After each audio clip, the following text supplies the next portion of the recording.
Ucrania lleva meses arrasando con drones el territorio ruso, bombardeos en la capital, en refinerías, en centros de suministros, y Putin está terriblemente desesperado porque no hay forma de defenderse de ellos. Pero mientras todo el mundo mira a Moscú, los ucranianos están aprovechando el revuelo para irrumpir en un nuevo lugar mucho más inesperado: el Mar Negro. Sí, el Mar Negro. La mayoría de gente pensará que por ahí no hay nada interesante, pero nada más lejos de la realidad. Se trata de una jugada maestra que puede causar a Rusia mucho más daño que los ataques anteriores. ¿Por qué motivo? Pues fijaos en esta noticia. Sistemas no tripulados ucranianos atacan 201 buques de la flota en las sombras. Según informes, el estrecho de Kerch está bloqueado. Aquí está la clave: la flota fantasma de Rusia. Para Ucrania, atacar las refinerías de petróleo ruso ya no es suficiente. Ahora se han propuesto acabar con la flota que Putin usa para vender el crudo evadiendo las sanciones. Por tanto, el objetivo de los ataques no es militar, es económico. Y de ahí que hagamos el vídeo en este canal. No se trata de recuperar territorios ocupados, sino de dejar sin gasolina a la maquinaria de guerra enemiga. ¿El resultado? Pues a priori un auténtico éxito. El tráfico en el mar de Azov ha caído un 90%. Ahora bien, hay un pequeño problema, y es que Rusia no se iba a quedar parada, y esta vez está pagando a Ucrania con la misma moneda.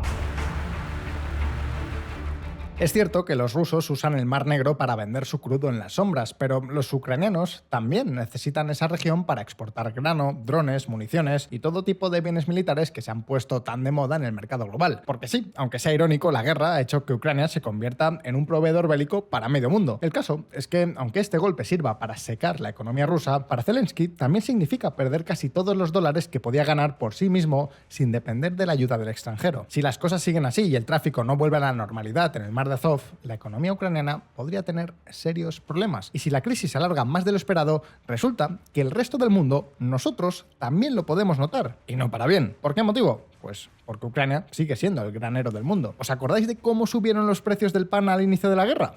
Pues exactamente eso. Y es que, amigos, la situación es crítica. Es una jugada que puede salir muy bien o puede salir muy mal. Y ante este escenario nos hemos hecho unas cuantas preguntas. ¿Qué está ocurriendo exactamente en el Mar Negro? ¿A quién perjudica más este bloqueo? ¿A Rusia o Ucrania? ¿Qué podemos esperar que ocurra con este asunto? Pues en este vídeo lo vamos a ver.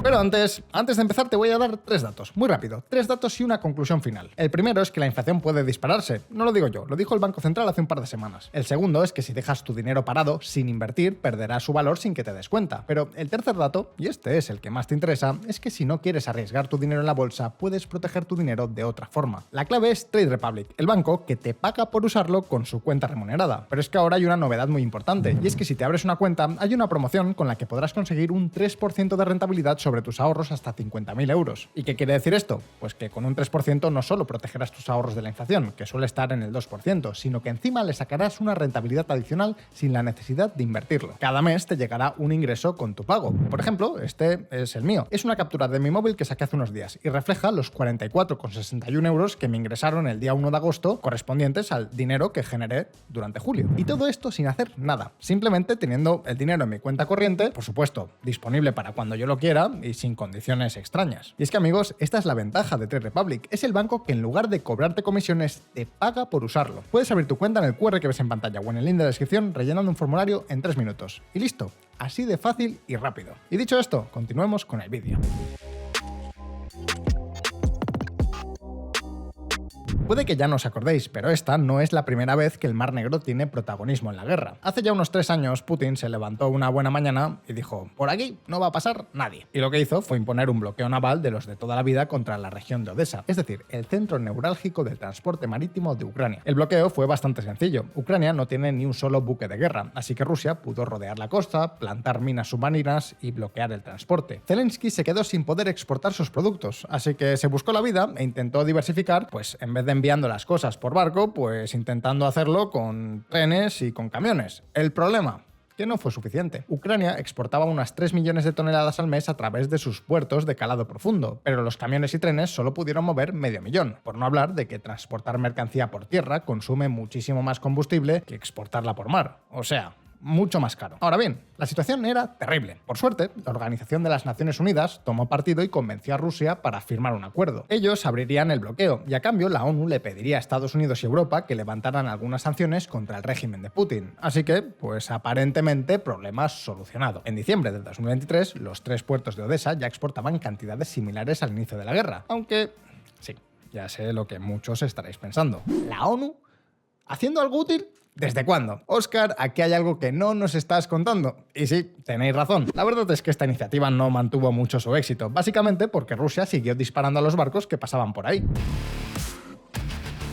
Pero aún así, y aquí está lo interesante, Ucrania también logró recuperarse, porque ante el fracaso de la ONU creó un corredor seguro de las aguas poco profundas de su costa donde los submarinos rusos no podían esconderse para atacar. Además, el resto de la ruta pasaba tan cerca de Rumanía y Bulgaria que, bueno, los buques mercantes estaban protegidos por el escudo de la OTAN. Y por si esto fuera poco, los ucranianos tampoco se quedaron parados, contraatacaron con drones y con misiles. Y de hecho, fue justo en ese momento cuando, como muchos recordaréis, Ucrania hundió el buque insignia Moskva, la joya de la corona rusa. En síntesis, este corredor nació como una ruta segura de emergencia, pero la operación fue tan exitosa que se convirtió en la nueva ruta oficial del transporte marítimo. Ya ha transportado más de 200 millones de toneladas de carga, incluido casi todo el grano que vende a otros países. Y ojo, porque aquí tenemos que pararnos para dejar clara una cosa, y es que estas exportaciones son fundamentales para financiar la guerra. La agricultura, que luego exporta a través de este canal, representa el 7,5% del PIB de Ucrania y el 15% del empleo. Una cifra muy pero que muy alta comparada con el resto de países. Pero lo realmente importante es que aporta 3 de cada 5 dólares de las exportaciones. O dicho de otra forma, Ucrania compra los misiles Patriot vendiendo trigo. Y como la industria normal está enfocada en la guerra, el peso de la agricultura no para de crecer. Ahora bien, como os hemos adelantado, la situación ha dado un giro de 180 grados. Ahora no es Ucrania, es Rusia quien teme un bloqueo en el Mar Negro, sobre todo en lo que se refiere al negocio del combustible. Ucrania sigue atacando refinerías a lo largo del país. Algunas fuentes estiman que Rusia ha perdido entre el 40 y el 60% de su capacidad para refinar petróleo en diésel o gasolina. Por supuesto, muchos de estos daños son reparables, pero mientras tanto, lo cierto es que como Rusia ya no puede fabricar su propio combustible, la única solución que le queda es exportar el crudo directamente, sin refinar. Dicho de otra forma, cogen la materia prima, la exportan a China o la India, estos países la refinan y luego la recompran. Esto explica que el número de barriles rusos en alta mar esté en máximos y no precisamente porque la producción está aumentando, es simplemente porque no los pueden refinar en Rusia. ¿Entendéis ahora por qué Zelensky está poniendo tanto empeño en destruir la flota de tanqueros rusos? Estos barcos son cada vez más importantes para la economía del Kremlin. Sin ellos no pueden pagar la guerra. Y desde luego lo han conseguido. Vamos, es que hace unos meses este tipo de noticias eran impensables.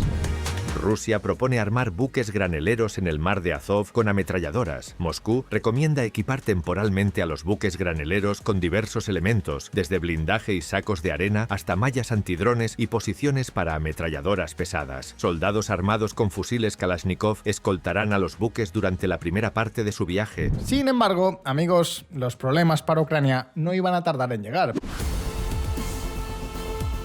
Porque, por supuesto, Rusia no se ha quedado viendo cómo destruyen sus barcos con los brazos cruzados, y solo en el último mes ha registrado como mínimo 57 ataques a barcos ucranianos y otros 67 en la infraestructura de los puertos. ¿Resultado? Pues esto ha bloqueado completamente el tráfico en zonas clave del Mar Negro, tanto por un lado como por el otro. Mientras preparamos este vídeo, ya han pasado 2 semanas sin que ningún carguero entre en las aguas de Odessa. Además, el 90% de los contratos comerciales que ya estaban firmados para entregar mercancía por mar a Ucrania se han suspendido. Y os preguntaréis, ¿acaso Ucrania no puede seguir usando ese corredor seguro en aguas poco profundas? Pues no. Porque, ojo, aquí está la clave. Y es que el bloqueo actual no es como ese que vimos en el año 2023. Rusia está probando una nueva estrategia. Una estrategia directamente plagiada de sus mejores amigos, los ayatolás de Irán. Es decir, no se trata de bloquear el paso, sino de amenazar a las aseguradoras y hacer que el viaje sea económicamente inviable. El coste medio diario de los petroleros en el Mar Negro ha aumentado a más de $300.000 al día, frente a los poco más de $200.000 diarios de hace una semana. Los costes del seguro de guerra para las escalas en las terminales del Mar Negro han subido hasta un 2% del valor del buque, frente al 1% de hace 2 semanas. Rusia no necesita tener sus buques de guerra cerca de la costa ucraniana. Le basta con disparar indiscriminadamente misiles Banderol desde Crimea y simplemente sembrar el caos. Estos misiles siguen la misma lógica que los ataques con drones. Son muy pero que muy baratos y son perfectos si lo que quieres es sembrar el pánico en lugar de destrozar una infraestructura clave en concreto. Es decir, tirar misiles a mansalva, caigan donde caigan. Para Putin es mucho más barato y sencillo que un bloqueo naval de los de toda la vida, y para Ucrania es muchísimo más difícil defenderse. Y el resultado es que el comercio se ha detenido en la región. Y no nos olvidemos de un dato que es clave. Rusia y Ucrania representan 1/3 de todas las exportaciones de trigo a nivel mundial. Y la pregunta que nos hacemos ahora es, ¿puede esto ser un grave problema para el resto del mundo? Todavía es muy pronto para sacar conclusiones, pero el Banco Nacional de Ucrania ya ha puesto algunos números sobre la mesa. En la segunda mitad de este año, Ucrania podría perder alrededor de 2.000 millones y medio de dólares. El coste es bastante alto, aunque entra dentro de lo razonable. El problema viene más tarde. Y es que, en el caso extremo de que este bloqueo 2.0 se alargue demasiado, los costes crecerán exponencialmente y podrían llegar al 6% del PIB, es decir, 6 veces más que estos 2.000 millones y medio. Y claro, paraos a pensar un momento en qué implica esto. Es un quinto de todo el gasto en defensa de Ucrania. Y para agravar aún más la situación, la principal ruta alternativa de transporte en el Danubio tiene un caudal ridículo por culpa de la ola de calor. En algunos tramos de Hungría, por ejemplo, ha registrado su caudal más bajo en toda la historia y se ha vuelto prácticamente innavegable. En Rumanía, hasta centrales nucleares han tenido problemas para refrigerar su reactor por la falta de agua. Y el caso es que todo apunta hacia la misma conclusión. El coste es mucho más alto para Ucrania que para Putin. Con el Mar Negro bloqueado, Ucrania pierde la ruta por la que exportaba el 90% de su grano y solo podrá redirigir la mitad por otras rutas, y con un coste muchísimo más alto. Mientras tanto, Rusia exporta menos por el Mar Negro. El grano es menos importante para su economía y encima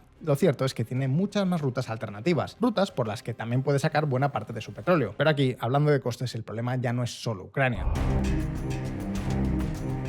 El precio global del trigo ha crecido un 25% respecto a enero, aunque varía bastante en según qué regiones. En Ucrania, como no puede salir, está ocurriendo todo lo contrario. Y esto suena muy bien, salvo que seas un agricultor ucraniano que tiene que comprar semillas para la próxima cosecha. Por si fuera poco, el calor no solo está drenando el Danubio, también está arrasando con las cosechas en todo el mundo. Argentina, Estados Unidos, Canadá, Australia, los grandes productores de trigo van a producir entre un 15 y un 25% menos este año. Y si a esto le sumáis que el fertilizante y el combustible es más caro por todo lo que está pasando en Irán, la situación empieza a pintar bastante mal. El mercado empieza a darse cuenta de que no se trata de un repunte típico a corto plazo en el Mar Negro, que suele resolverse con bastante rapidez, pero podría tener consecuencias más graves. Sea como sea, y volviendo a centrarnos en Ucrania, todavía hay un tema del que no os hemos hablado. Y es que, amigos, esta operación está teniendo un coste económico muy alto, y las pérdidas potenciales a futuro son gigantescas. Sin embargo, Ucrania también está pagando otro coste, uno que no se mide en dólares o toneladas de trigo perdidas, sino en algo que puede ser más importante. Hablamos del coste político. Ahora mismo, Zelensky tiene dos grandes frentes diplomáticos abiertos. El primero es con Turquía, y no es para menos. Unos meses antes de que empezara esta operación, Ucrania ya atacó 2 buques en la zona económica exclusiva de los turcos, obviamente sin pedir permiso. Y sí, los ataques fueron a 2 barcos de la flota fantasma rusa y transportaban petróleo sancionado. Pero sea como sea, que los barcos sean rusos y hagan cosas ilegales no te da derecho a tomarte la justicia por tu mano en las aguas de otro país. Y la cosa no se queda aquí. Alguien, no se sabe oficialmente quién, atacó con minas magnéticas un tanquero turco con petróleo ruso en la costa de Senegal. Ojo, este tanquero no estaba sancionado por ningún país. ¿El motivo del ataque? Pues a ver, unos días después, uno de los mayores armadores turcos anunció que cesaba todas sus relaciones con Rusia. Toda una victoria para Ucrania. ¿No os parece? Pues no vayamos tan deprisa, porque el coste reputacional entre sus aliados ha sido bastante grande. Pero bueno, digamos que Europa está dispuesta a pasar por alto muchas cosas a Zelensky, y Turquía acaba de aprobar la venta de un buen paquete militar a Ucrania, aunque sea para vender sus armas viejas y comprar nuevas en vez de gastar dinero en renovarlas. Así que, dentro de lo malo, las cosas no están tan mal. Ahora bien, en este juego el problema no es Europa, son los Estados Unidos. Estados Unidos advierte a Ucrania sobre sus ataques a infraestructura petrolífera en el Mar Negro. ¿Os acordáis del puerto de Novorossiysk, por donde pasan un quinto de las exportaciones marítimas del crudo ruso? Pues resulta que ahí también desemboca el oleoducto del Mar Caspio, por donde Kazajistán exporta 1,5 millones de barriles al día. Y a esas alturas supongo que ya sabréis lo que ha ocurrido. Ucrania acumula ataques al oleoducto, al puerto y a los buques que se acercan. ¿Y adivináis qué empresa posee el 15% del oleoducto y el 50% de la compañía que exporta el mayor yacimiento de Kazajistán? Efectivamente, Chevron, un gigante estadounidense que acaba de invertir 48.000 millones de dólares en modernizar ese campo. Es más, en julio, un dron impactó contra el Yasa Polaris, un petrolero fletado por Chevron que no formaba parte de la flota fantasma rusa. Y ojo, porque no fue el primero. En enero ya habían alcanzado otros 2 buques que iban a cargar crudo kazajo. Y evidentemente, Chevron se ha quejado a la administración Trump. Por mucho que el puerto esté en Rusia, atacar un barco griego fletado por una empresa americana que transportaba crudo kazajo a Europa no cuela. Por ahora no sabemos si este incidente terminará siendo muy relevante o no. Lo que sí sabemos es que Kiev está en llamas porque se ha quedado sin misiles Patriot y Estados Unidos no se los quiere vender. ¿Es este el motivo principal? Pues seguramente no, pero desde luego no ayuda a que Estados Unidos y Ucrania se pongan de acuerdo. Por suerte, las aguas parece que se están calmando.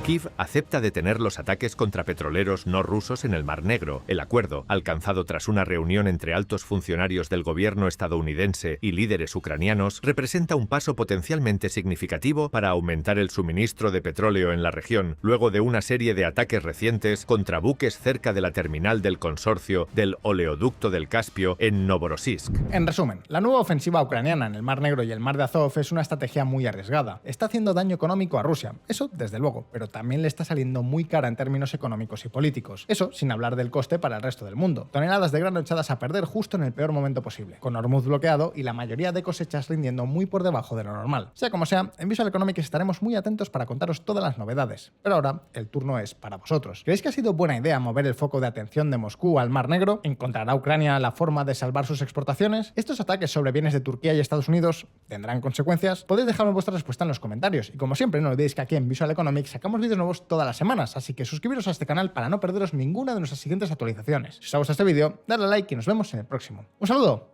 y hasta pronto.